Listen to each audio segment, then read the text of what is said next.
그럼 정도전에 대해서 살펴보도록 하겠습니다. 정도전 일단 호가 삼봉이죠. 삼봉 정도전 그럽니다. 충남 충북 단양이죠. 충북 단양 삼봉에서 태어나서 호를 삼봉이라고 했습니다. 정몽주와 같이 성균관 박사로 있었고요. 일단 정도전 하면 이제 아버지를 봐야 돼. 정도전 아버지는 정운경이에요.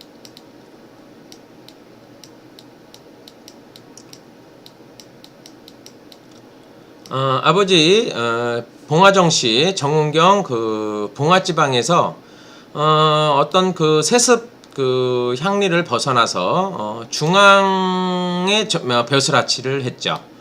중앙에 벼슬아치를 했다. 그래서 이 집에서 삼남 일녀로 태어나는데 삼남 중에 정도전은 장남입니다. 그래서 이 삼남의 아들 이름이 첫째가 정도전, 그리고 둘째가 정도전,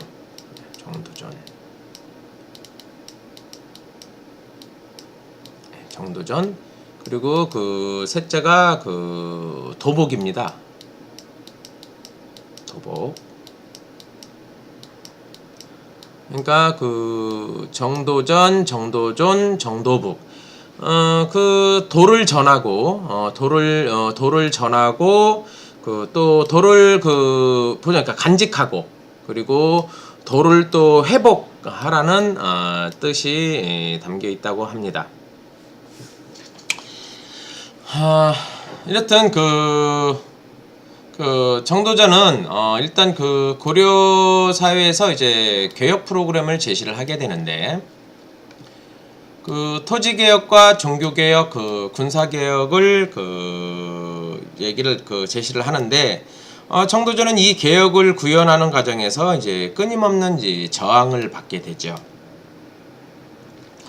그리고 조선 왕조 역성혁명의 이제 프로그램 만든 인물로 또 유명한데, 역성이라는 것은 일단 여기서 이제 혁명이라는 것은 이게 이제 가죽이에요. 가죽에 무두질을 해서 명이 이제 명을 바꾼다. 그러니까 가죽의 명을 바꾼다. 그것이 이제 우리가 이제 흔히 얘기하는 혁명. 그래서 혁명인데, 거기서 여기다 이제 성을 바꾼다. 역성이라는 건 성을 바꾸는 거죠. 왕씨에서 이제 조선시대 이씨로 바뀌는데, 성이 바뀌는, 왕이 바뀐다는 뜻으로 이제 조선시대의 이제 변화를 의미하는 이제 혁명, 이렇게 많이 얘기를 합니다. 우리나라에서 이제 혁명이 이렇게 있었는데, 이제 일본 같은 경우는 혁명이 없었죠. 일본 같은 경우는 이제 천황이 계속 지속해서 신하만 바뀌는 거죠. 신하만.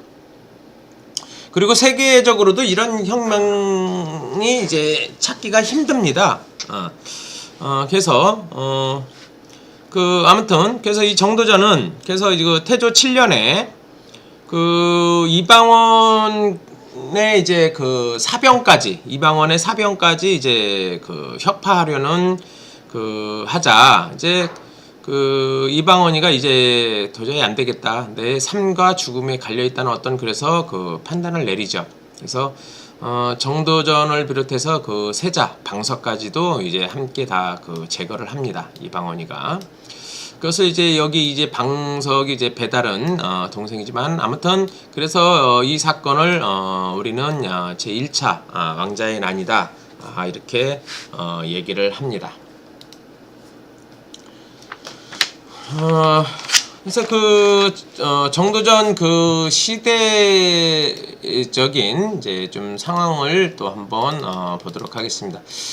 정도전이 이제 시대에는 이제 어떤 일이냐면, 이제 고려 시대 때, 이제 고려 시대에는 이제 공민왕을 빼놓을 수가 없는데요. 이제 31대 왕이죠. 이제 공민왕은 이제 어떤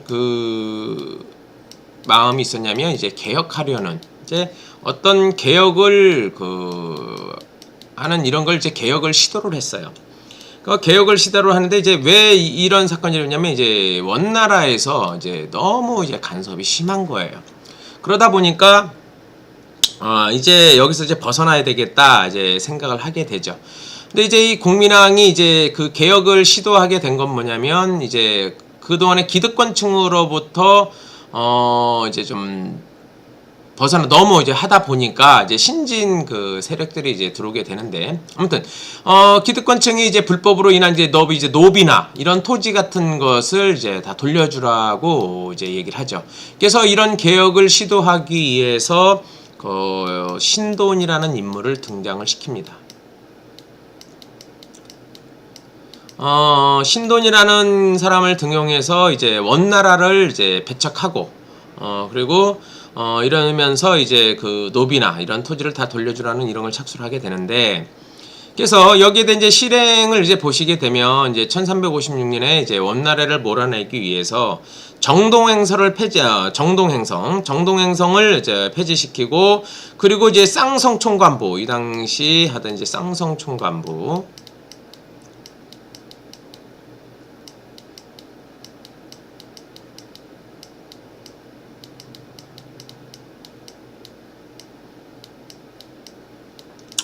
쌍성총관부를 무력으로 우리가 직접 무력으로 여기를 이제 철폐를 합니다. 이 당시 활약한 사람이 그러니까 이자춘이라고, 이게 이성계의 아버지예요. 이 이자춘이 이 당시 아주 맹활약을 하죠. 이성계 아버지인데, 하여튼 그래서 이제 북쪽에서는 이제 흉노족도 쳐들어오고 해안 지방에서 이제 왜구들도 막 이렇게 자꾸 침략하니까 굉장히 어려운 시기였단 말이에요. 그래서 이 고려사에서는 이런 이제 새로운 인재가 이제 필요한 것을 절감을 하고, 이때 이제 국민의 이제 과거를 이제 보게 됩니다. 이때 이 과거를 보게 되는데, 이 과거 시험은 사서를 이제 공부한 사람을 이제 뽑게 됩니다. 이제 사서. 이 사서라고 하는 것은 이제 대학, 중용, 논어, 맹자.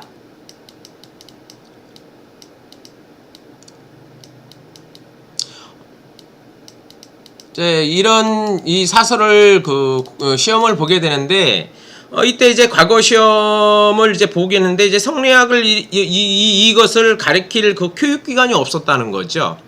이런 교육기관도 없고, 그러니까 어떻게 성리학을 이제 많이 알고 있는 사람이 그 당시 이색이라는 사람이었거든요. 그러다 보니까 이 이색의 밑에 들어가서 이제 공부한 사람들이 정몽조, 여기 김구용 공부한 사람들이 이게 잘못됐네. 이게 김이에요.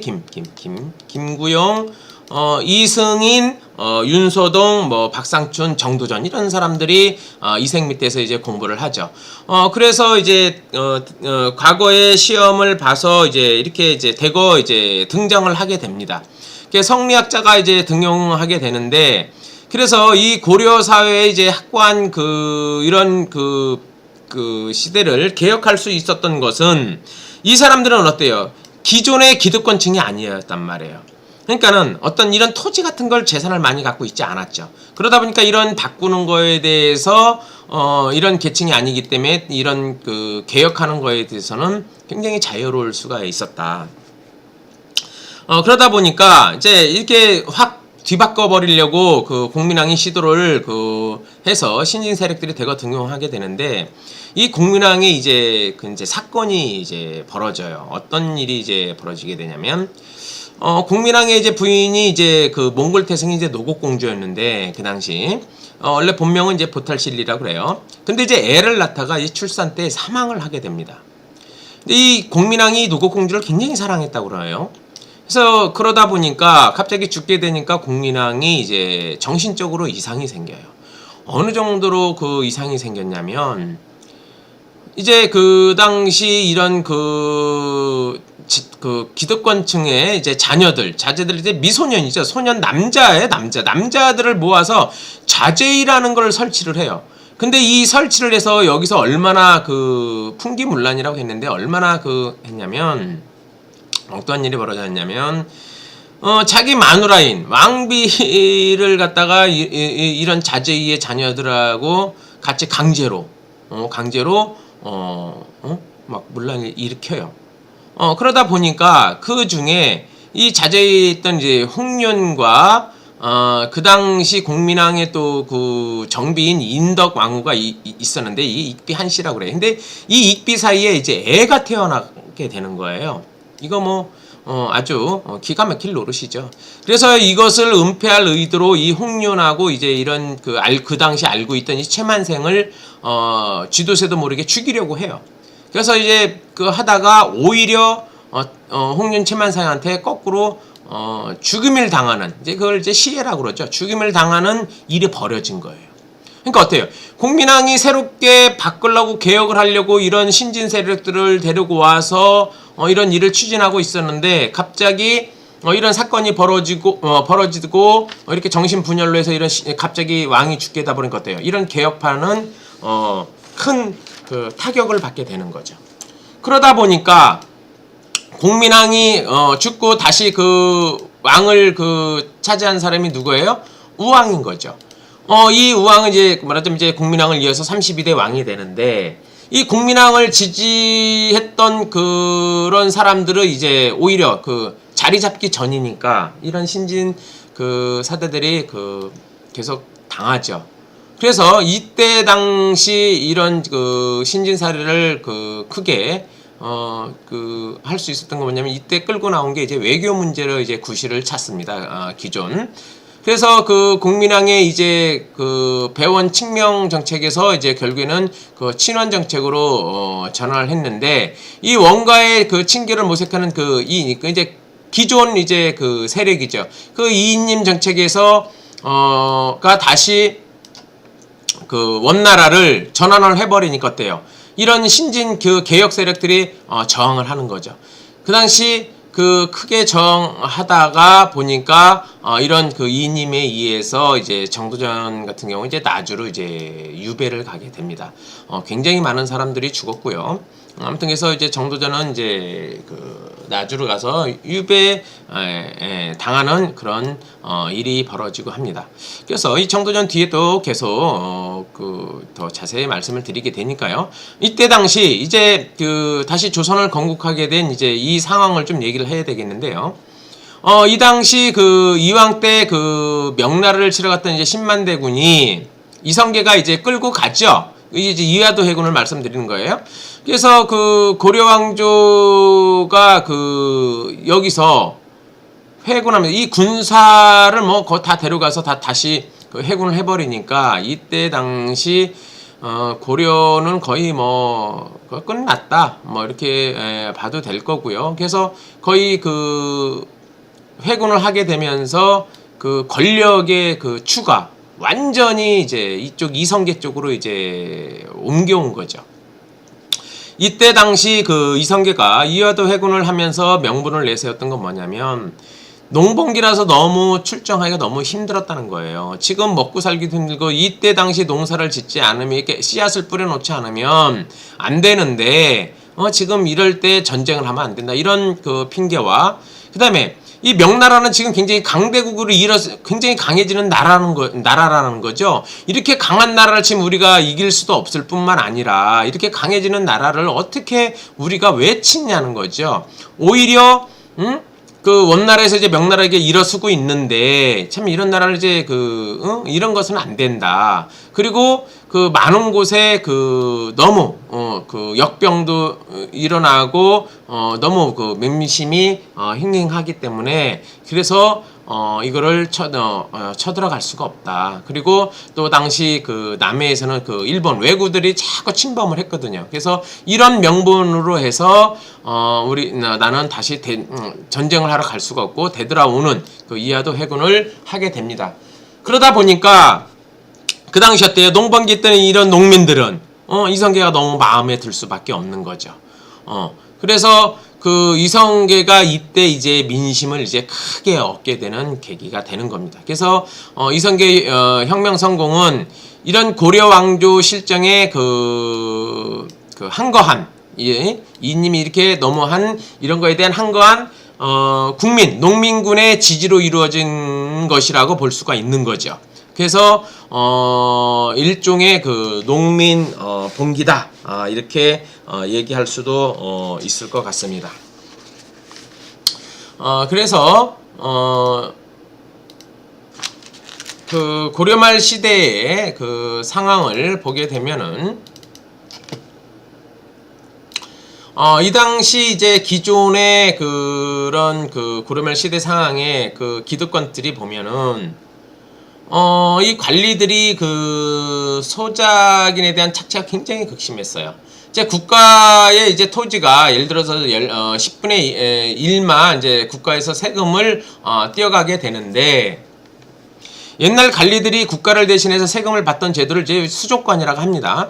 근데 이거를 불법적으로 이제 관행이 성행이 되는데, 이 관리가 퇴임 후에는 받으면 안 되거든요. 그런데도 땅의 소유권이 없는데도 이 수조권, 여기 일단 이 수조권은 유지되는 거예요. 그러니까 어떻게 해요? 나중에는 계속 이 뜯어가니까, 지주가 뜯어가니까 이 농사 짓는 사람이 실제 농사를 져도 버는 게 없는 거죠. 쉽게 남는 쌀이 없는 거죠. 그래서 당시 고려말 농민들의 이런 불법 수탈로 인해서 빈곤에 허덕이게 되는 거예요. 그래서 당시 그 백성들의 뭐 심한 표현으로는 목군형이 호랑이보다도 무섭다. 그러니까 먹을 게 너무 없다 보니까, 그러니까 뭐 이렇게 굶어 죽나 호랑이한테 잡아 죽나 마찬가지였던 거죠.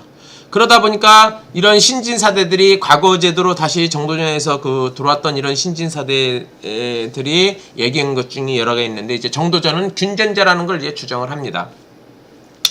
모든 그 논밭을 그 개인적인 건 안 되고 개인이 가질 수 없고 모두 국가에서 인정하는 이런 군전제로 모두 주장해서 모든 그 자연의 땅을 골고루 분배받는 계민수전 원칙을 고수를 합니다. 그럼 완전 뭐예요? 토지 공개념이니까 국가가 모든 걸 관리하는 이런 개념을 주장을 하죠. 이게 균전제인데, 결국에는 토지를 균등하게 이제 분배하는 제도인데, 그래서 그 모든 백성의 수를 따져서 그것을 나누어 주자라고 정도전을 얘기합니다. 근데 사실 이게 뭐 실현 가능성이 어렵죠. 그에 가거나 같은 그 주장을 이제 또 다른 사람은 조준이라는 사람은 과전법을 주장을 해요.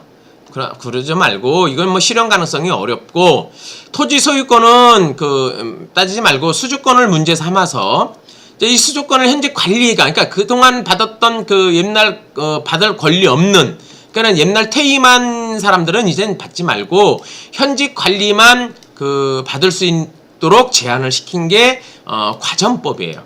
그래서 검문세가 모든 불법적 수치를 박탈을 했고요. 그래서 이런 과전법을 주장을 하고, 과전법은 현직관리 등급에 따라서 수주권을 분급하는데, 이것은 경기도 지방의 이제 전체는 일단 힘들었기 때문에 일단 경기도 지방, 서울 경기도 지방에서 한장에서 하자라고 주장한 가전법이 있었는데, 결국엔 이게 좀 받아들여졌어요.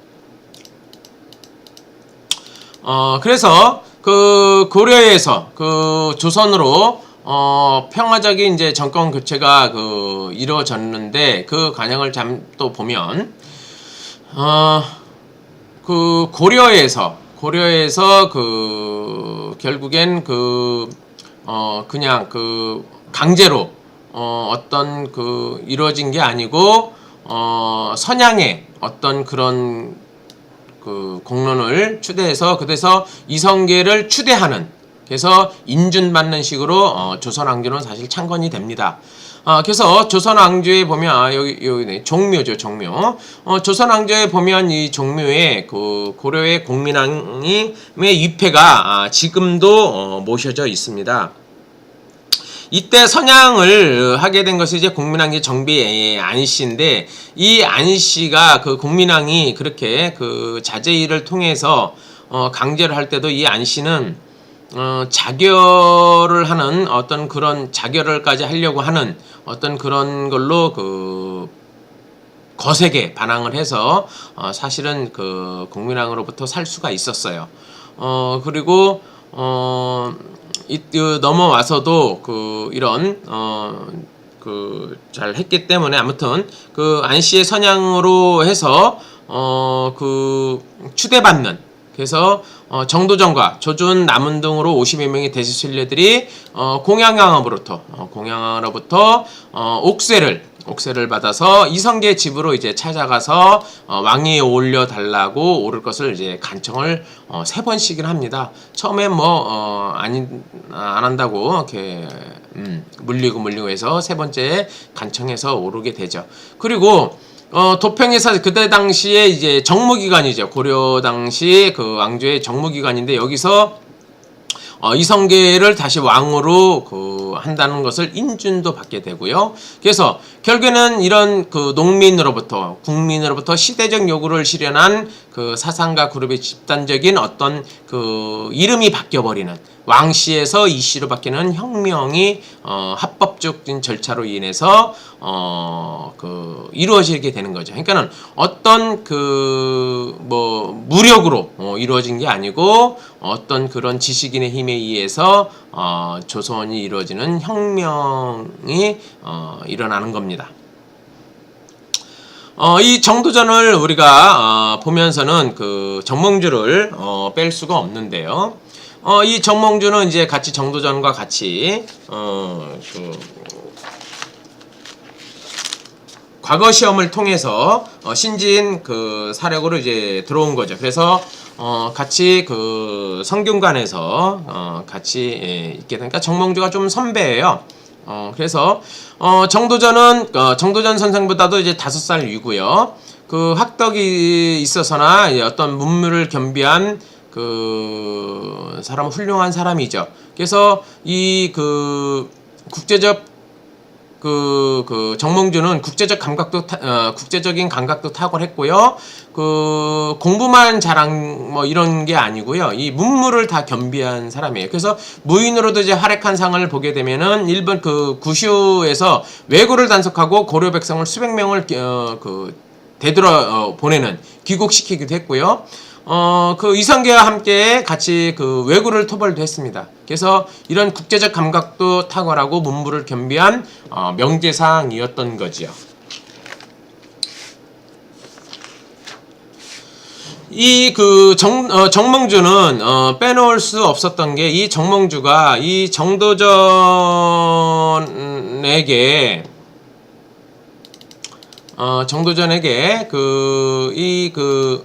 맹자 사상에 영향을 주게 돼요. 그게 된 동기가, 이제 정도전이가 이제 성리학에 눈을 뜨게 된 것은 이제 정몽주의 이제 어떤 지도 덕분이었고요. 그래서 정몽주가 정도전에게 이제 맹자라는 책을 이제 주게 되는데, 이게 이제 정도전이가 이제 부모가 돌아가셔서 3년 상을 치르고 있을 때 이제 정몽주가 찾아가서 이 책을 하나 주게 되죠.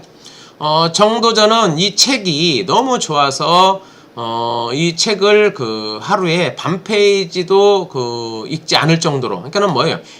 읽고 또 읽고 그 말에 대해서 음독해보고 정독을 한 거죠. 그래서 맹자의 이 맹자에는 이제 혁명 사상이 되니까, 무서운 혁명 사상을 읽게 됨으로써 이제 자신에 대한 어떤 이제 꿈을 키우는 계기가 된 거죠.